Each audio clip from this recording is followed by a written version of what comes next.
கிறிஸ்துவுக்குள் மிகவும் பிரியமானுள்ளே நேற்றைய தினத்தின் தொடர்ச்சியை தொடர்ந்து பார்க்கலாம்.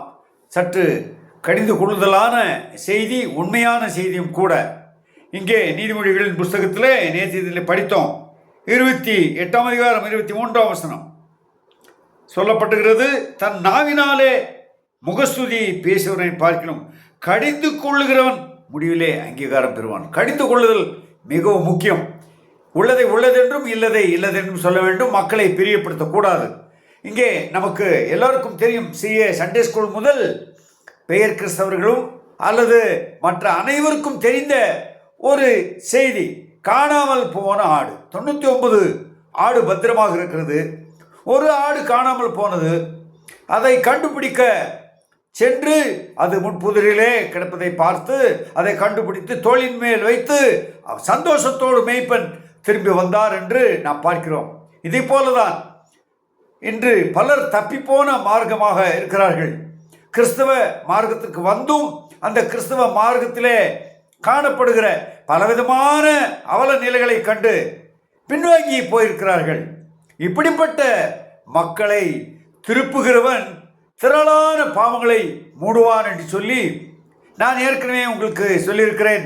இந்த செய்தியை அநேகர் பார்க்க வேண்டும் என்பதல்ல, விரும்பி பார்ப்பவர்கள் தயவு செய்து இது பிரயோஜனமாக இருந்தால் நீங்கள் ஆசீர்வாதம் பெறுவதோடு உங்கள் நண்பர்களுக்கும் தயவு செய்து அனுப்பிவிடுங்கள்.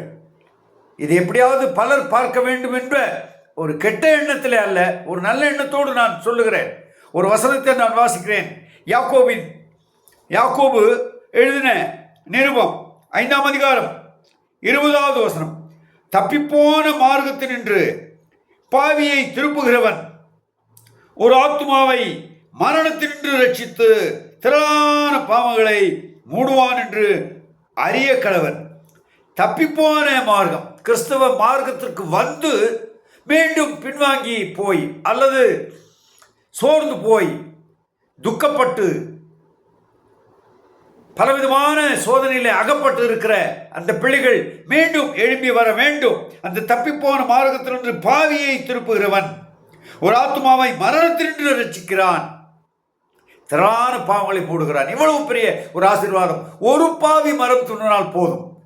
என்னுடைய செய்தியை ஒருவர் பார்த்தால் போதும் என்று நான் விரும்புகிறேன். இன்னும் அதிகமான பேர் பார்த்தால் மிகவும் சந்தோஷம்தான். அதற்கு உங்களுடைய ஒத்துழைப்பு தேவை. ஆனால் அது உங்களுக்கு மனம் இருக்க வேண்டும். இது உண்மையான செய்தியானால் நீங்கள் பிறருக்கு அனுப்புங்கள். உங்களுக்கு பிடிக்கவில்லை என்றால் தயவு செய்து நீங்கள் அனுப்ப வேண்டாம். நீங்கள் பார்த்ததாகவும் என்னை பிரியப்படுத்த நீங்கள் ஏதோ ஒரு அம்புக்குறியீடோ அல்லது வணக்கம் என்றோ அல்லது பிரைஸ் தி லார்ட் என்றோ ஆமென் என்றோ எதுவும் சொல்லாமல் இருந்தாலே அதுவே எனக்கு போதும். பார்ப்பதா இருந்தால் தயவு செய்து எனக்கு நீங்கள் அப்படிப்பட்ட ரெஸ்பான்ஸ் செய்யுங்கள். கர்த்தர் உங்களை ஆசீர்வதிப்பாராக. ஆமென்.